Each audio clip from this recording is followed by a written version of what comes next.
Good evening and welcome back to my YouTube channel. Friends, अभी हो रहा है शाम का टाइम और मैं बनाने जा रही हूँ कढ़ी और मैं आप लोग के साथ शेयर करूँगी कढ़ी की रेसिपी।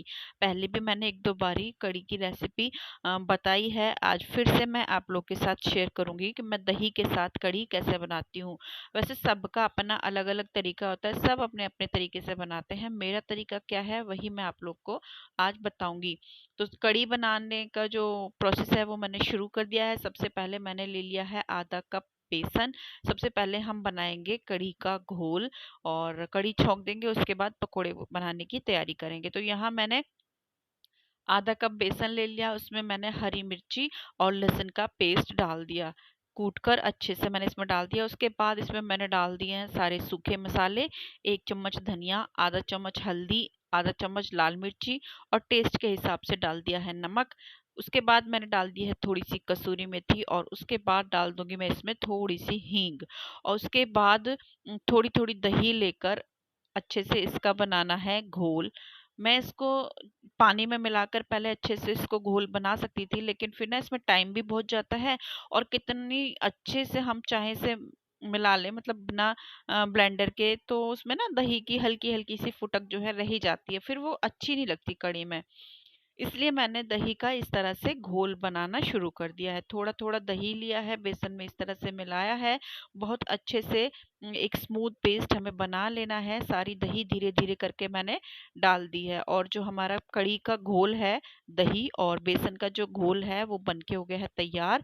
आधा डब्बा दही थी, थोड़ी सी दही मैंने बचा ली है, इसकी मुझे दही जमानी है और उसमें डाल दिया है मैंने आधा डब्बा पानी और उसमें मुझे अभी 1 डब्बा पानी और डालना है। मतलब आधा डब्बा से थोड़ी सी ज़्यादा दही थी, उसमें मैंने 1.5 पौने 2 डब्बा पानी डाला है और जो बैटर था, जो मेरा घोल था, बिल्कुल परफेक्ट बन गया। तो इस तरह से मैंने इसमें पानी डाला है, अच्छे से चला लिया है, बेसन, मसाले, दही, पानी सब अच्छे से मिक्स हो गया है। तो हमारा कढ़ी का घोल बनके हो गया है तैयार। अब कर ले हैं कढ़ी छोंकने की तैयारी। तो यहाँ मैंने कढ़ाई रख दी है, उसमें डाल दिया है सरसों का तेल।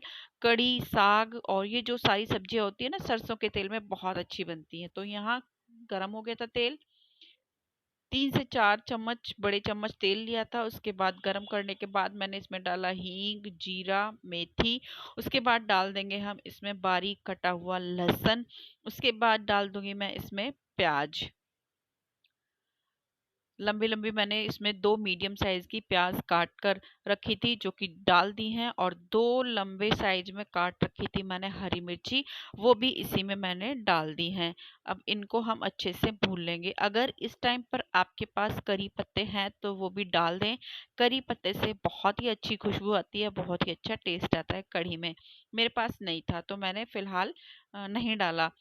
अच्छे से भुन गए हैं, मतलब इतना बिल्कुल जलाना नहीं है, बिल्कुल काला नहीं करना है। उससे क्या है, प्याज और लहसुन का जो टेस्ट है वो कड़वा हो जाता है और इस तरह की जो प्याज कच्ची कच्ची सी होती है ना, वो कढ़ी में बिल्कुल अलग ही टेस्ट आता है।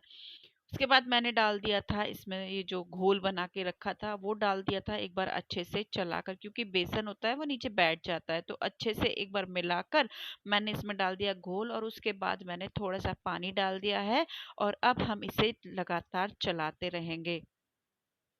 वैसे कहते हैं कि अगर हम इसे चलाएं ना तो फट जाती है, बाकी मुझे नहीं पता, क्योंकि कढ़ी हम बनाते हैं तो लगातार चलाते हुए ही बनाते हैं। तब तक हमें ये चलानी है, तब तक कि इसमें एक अच्छे से उबाल ना आ जाए। फुल फ्लेम पर अच्छे से एक उबाल आने तक हमें इसे इसी तरह से चलाते रहना है। एक उबाल आ जाए उसके बाद हम इसे मीडियम लो फ्लेम पर करके छोड़ देंगे, ये उबलती रहेगी और हम तैयारी करेंगे अपने पकोड़े बनाने की। तो ये देखिए उबाल आ गया है, गैस कर देंगे कम और इसे लगातार, मतलब उबलते हुए ऐसे ही छोड़ देना है लगातार। अब चलाना नहीं है, अब छोड़ देना है और ये उबलती रहेगी। अब हमें इसे बीच बीच में चलाना है। तो ये बन गई है, मतलब ये उबलने लग गई है कढ़ी, इसे छोड़ देंगे। गैस थोड़ा सा मैंने कर दिया है, मतलब बीच की मैंने गैस इसमें कर दी है। उसके बाद मैंने इसी प्लेट में, इसी परात में ले लिया था बेसन, 1 कप बेसन है ये। इसमें डाल दिया है मैंने लाल मिर्ची पाउडर, थोड़ी सी हल्दी, थोड़ा सा धनिया, थोड़ी सी डाल देंगे हम इसमें हींग और टेस्ट के हिसाब से नमक। सारे मसाले जो सूखे हैं वो डाल दिए हैं। अगर इस पर अजवाइन वगैरह आप डालना चाहो तो डाल सकते हो, अच्छा रहता है। बाकी मुझे ना अजवाइन का टेस्ट इस तरह की पकौड़ी में बिल्कुल भी नहीं अच्छा लगता, तो मैं अजवाइन नहीं डालूंगी। हींग वगैरह डाल दिया है, कसूरी मेथी डाल दी है थोड़ी सी, और इसका हम बनाएंगे एक अच्छा सा घोल। ना ज़्यादा गाढ़ा रहेगा और ना ही ज़्यादा पतला रहेगा, बिल्कुल मीडियम साइज का हमें घोल बनाना है। इसके बनाने हैं हमें पकोड़े। तो इस तरह से थोड़ा थोड़ा पानी डालकर हम इसका एक अच्छा सा घोल तैयार कर लेंगे। थोड़ा थोड़ा पानी डालते रहना है जिससे कि ज़्यादा पतला ना हो जाए, और देखते देखते मतलब हिसाब से, अपने हिसाब से हम लोग इसमें धीरे धीरे पानी डालकर चलाते रहेंगे। तो इस तरह से चलाते हुए हमें इसे एक घोल बना लेना है इस तरह का। और अब हमें इसे इसी डायरेक्शन में, मतलब एक डायरेक्शन में ही लगातार 2 से 3 मिनट तक इसी तरह से चलाते रहना है। 2 से 3 मिनट इसी तरह से चलाते चलाते क्या है, इसका कलर भी चेंज होगा और ये बिल्कुल हल्का सा हो जाएगा। ऐसे लगेगा बिल्कुल हल्का हो गया है, फूल जाएगा, इसका कलर भी चेंज हो जाएगा। इस तरह के जो घोल की पकौड़ियाँ हैं बिल्कुल फूली फूली बनती हैं। इसमें मैंने कुछ नहीं डाला है, ना ही बेकिंग पाउडर ना ही बेकिंग सोडा। बस ये है कि थोड़ी सी मेहनत करी है, 2 से 3 मिनट एक साइड इस तरह से चलाते चलाते। जब 2 से 3 मिनट हो जाए लगातार चलाते चलाते, तो आप लोग देख सकते हो इसका कलर भी चेंज हो जाएगा और ये बिल्कुल हल्का जो हमारा घोल है वो हो जाएगा। मैं अभी आपको पास से दिखा देती हूँ, इसका कलर भी चेंज हुआ है और इसका जो है बिल्कुल हल्का सा ये दिख रहा है। इस तरह का घोल बनाना है, ना पतला है ना गाढ़ा है, बिल्कुल हल्का हो गया है। यहाँ मैंने कढ़ाई रख दी है, उसमें डाल दिया था सरसों का तेल, गरम भी हो गया है। हाई फ्लेम पर गरम किया, उसके बाद गैस कम कर दी और अब हम इसमें सेकेंगे पकोड़े। कड़ी के लिए बराबर में हमारी कड़ी लगातार उबल रही है और यहाँ मैंने पकोड़े डालने शुरू कर दिए हैं। अपने हिसाब से आप शेप दे सकते हैं, कितने बड़े छोटे गोल चपटे कैसे बनाने हैं। तो इस तरह से मैं डाल जा रही हूँ और आप लोग देख सकते हो बैटर इतनी अच्छे से मेरा मतलब फूल गया है कि पकौड़ी डाल रही हूँ ना तो इधर उधर हिलाने की जरूरत भी नहीं पड़ रही है, वो अपने आप ही मतलब घूम जा रही हैं, पलटे जा रही हैं। गैस मैंने मीडियम कर दिया है, क्योंकि अगर हम तेज गैस पर पकौड़ी सेकते हैं तो क्या होता है, अंदर से तो वो कच्ची रह जाती है बेसन, और ऊपर से बिल्कुल काला हो जाता है, जल जाता है। तो गैस कम, पहले तो अच्छे से तेल गरम कर देना है, उसके बाद गैस को मीडियम करके, और उसके बाद हमें अपने जो है कड़ी के पकोड़े सेकने हैं। तो इस तरह से मैंने डाल दिया है सारा जो मुझे डालना था।